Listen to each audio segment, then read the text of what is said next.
कैसे हो दोस्तों?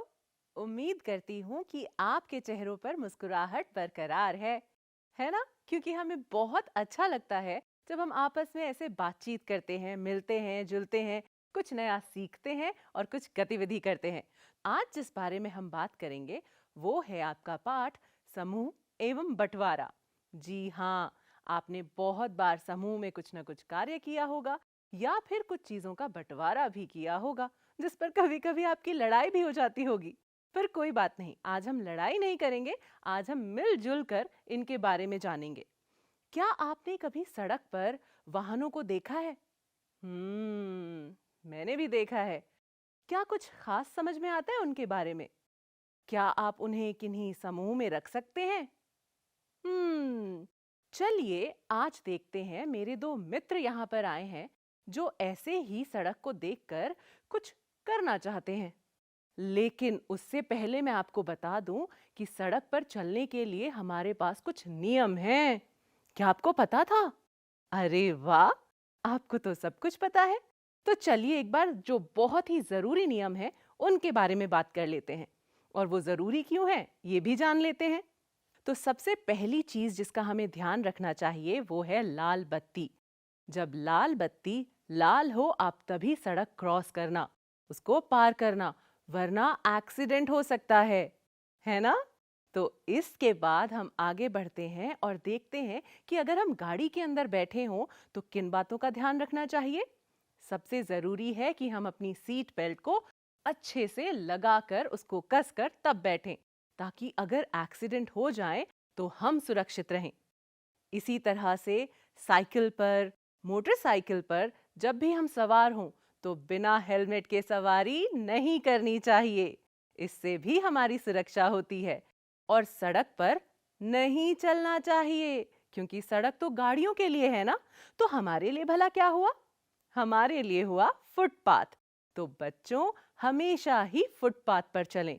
और अगर आपको सड़क पार करनी है तो उसके लिए ज़ेब्रा क्रॉसिंग का इस्तेमाल करें और आप बड़ी ही आसानी से सड़क को पार कर लेंगे। तो हमें बत्ती को देखना है और सड़क पार कर लेनी है।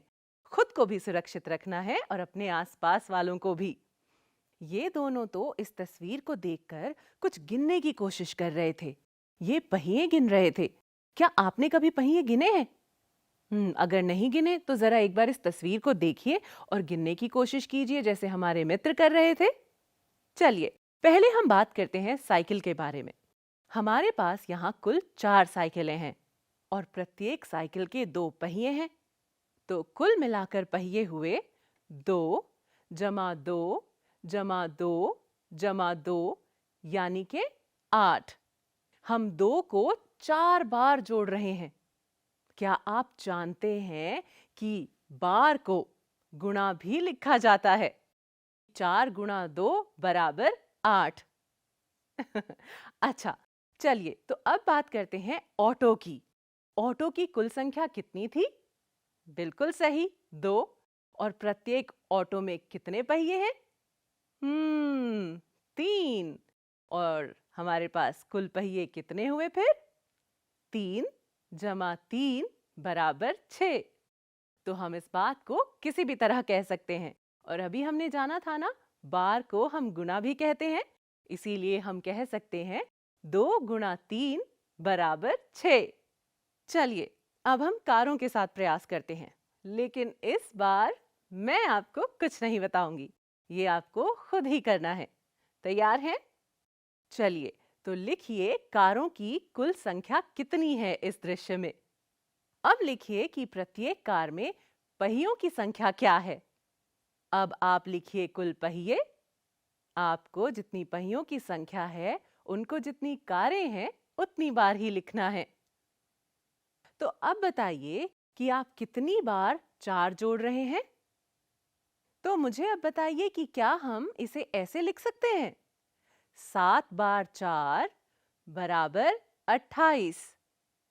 बिल्कुल लिख सकते हैं। जिसने कहा कि बिल्कुल लिख सकते हैं, आपने बिल्कुल ठीक कहा। चलिए अब आगे बढ़ते हैं।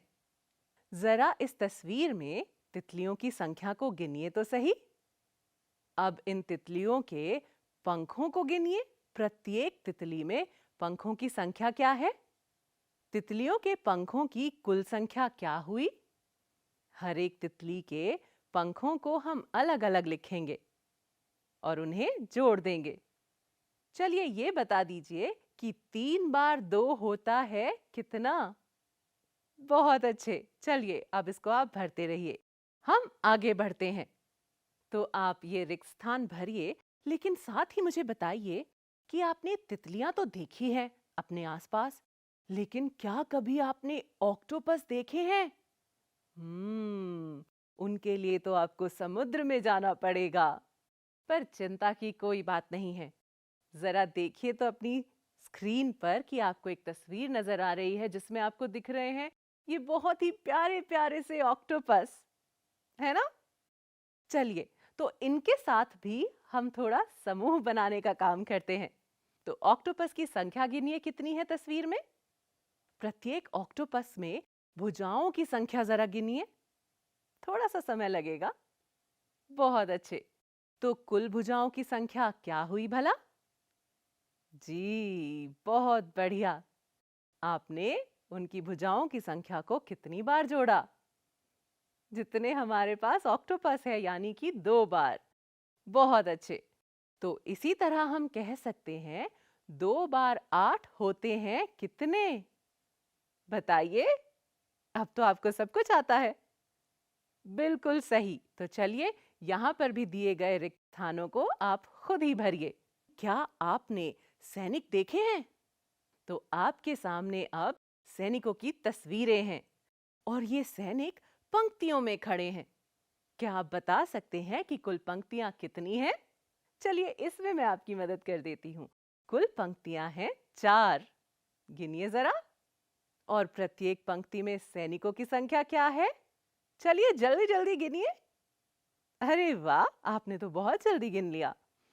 तो अब जानते हैं कि हमारे पास कुल सैनिकों की संख्या क्या है। आपको इन सैनिकों की संख्या को कितनी बार लिखना है? एक पंक्ति, दूसरी पंक्ति, तीसरी, चौथी।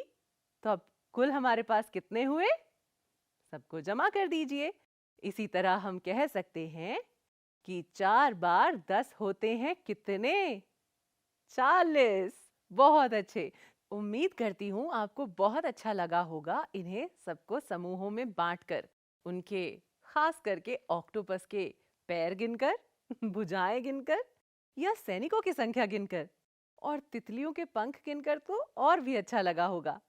तो चलिए हम फिर से मिलेंगे। तब तक के लिए आप समूह बनाते रहिए, पहाड़े बनाते रहिए और अच्छे से मस्ती कीजिए।